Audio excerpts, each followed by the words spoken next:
New details tonight in campaign 2014 and the race to succeed Massachusetts Governor Deval Patrick.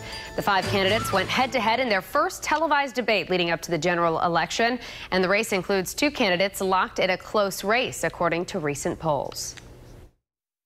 The Massachusetts gubernatorial candidates squaring off in their second televised debate Tuesday night. First issue on tap, mismanagement in the executive branch. Independent Scott Lively said he would shut down the troubled Department of Children and Families. General, but is an unmitigated disaster. It is the poster child for out-of-control government. It completely tramples parental rights.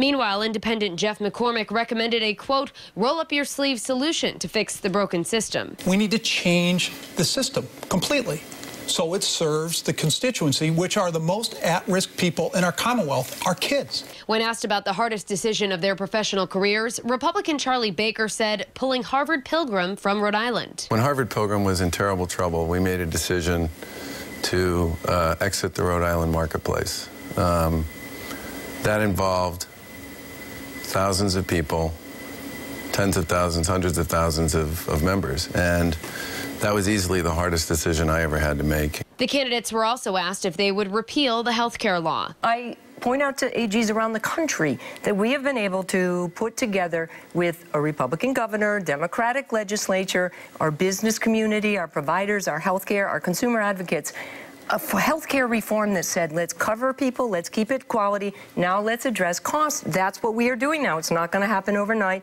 We need some waivers from what the federal government has looked for, but we've got the right plan here, and we know what we want to happen in Massachusetts. United Independent nominee Evan Falchuk explained how he would control health costs in the state. More broadly, we've got to change the economic model of health care in Massachusetts. States like Maryland have put in place a fee schedule based on global budgets, which would put the risk of care onto hospitals so they could be much more efficient.